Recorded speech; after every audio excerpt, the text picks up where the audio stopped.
using the index isn't really going to help me because you're going to have to go look at basically every single row in this database anyway. If you think about it, if you're accessing, let's say on average, you can put 100 rows of your data in each of the blocks that the database uses. If you're accessing more than 1% of the data in that situation, it's possible you're going to have to touch every single row in that database because you get 1% of them here, you get 1% of them here, and next thing you know, you touch 100% of them. So that phenomenon is normally not that bad, but it's there.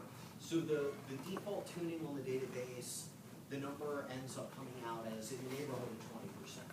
So if you're touching more than 20% of the data in a table, you're probably going to get a sequential scan no matter what you do. And that's really what you want because indexes are not free. They do require overhead, and the way Postgres works, it can't answer queries just based on the index anyway. It has to go look at the data to figure out whether or not the data is visible in order to return it back. So it can't do yet what are called index-only scans in some other databases that support them. And index-only scans would make it possible for Postgres to use indexes in more situations where like just as I had. There's an excellent talk by Bruce Monson in the main conference section called The Magic of MVCC. That's going to be a talk I would recommend going to if you're interested in why it is that it does have to go to the table at the time. Bruce gets into all the details of that. So sometimes when you get an index, it's because you're looking at so much of the data that Postgres says, well, you don't want to use an index, I got to go look at the whole table anyway, so I'm going to use a sequential scan. Second possibility is if the table is really small, you're probably going to get a sequential scan even if you have an index on it, because just the way the math works out for really small tables, it becomes difficult to justify reading an index block in memory for stuff that fits in a couple of databases. You know, if you've only got 1 or 2 database blocks in the whole thing, the index is just wasting time. You'll just go read the whole thing instead. It knows that won't be too expensive. So those are two kind of odd edge cases.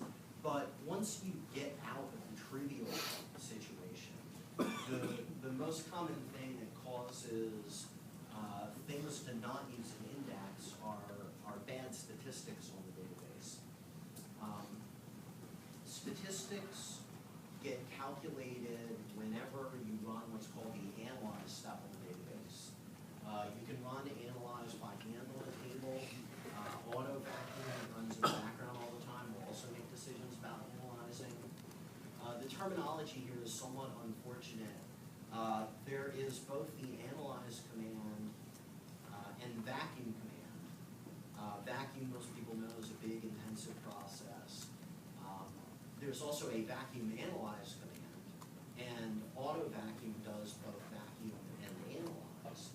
So some people think vacuum and analyze are similar sort of operations. They're not in the respect that analyze normally takes a fairly small amount of time. Bigger databases, it can take a couple of minutes to run, but it's not going to run for hours like vacuum can on a database. So being able to run analyze on something, if you're looking at a query and you're going, this data doesn't seem like it matches my underlying data, you shouldn't be too afraid to just go run and analyze and see if that helps. You'll get a slight, analyze is randomly sampling the data, so you'll definitely get a different set of data in there to begin with. That may be enough to make the problem go away. Or if you just haven't analyzed it recently enough, it may help. So don't be afraid to run that. The other unfortunate terminology bit here is the thing that you use in Postgres to find out how a query is actually executing is called explain analyze. The fact that that also uses the word analyze is not directly reflected in by that. It's not supposed to be because that those depend upon one another. It's just analyze is kind of a generic term for give me more detail about the explain plan. The thing that you want to do to get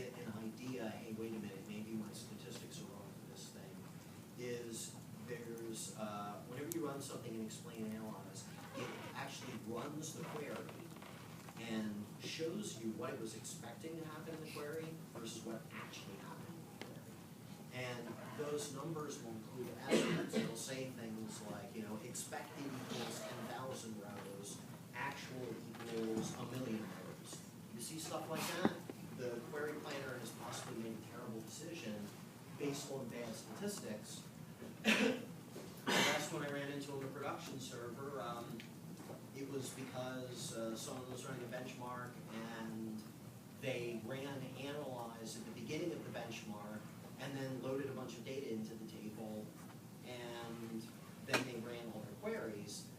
It was actually using the statistics that had been generated when there were almost no rows on the table and kind of extrapolating from those for the newer workload that was involving, and that didn't really work out so well. So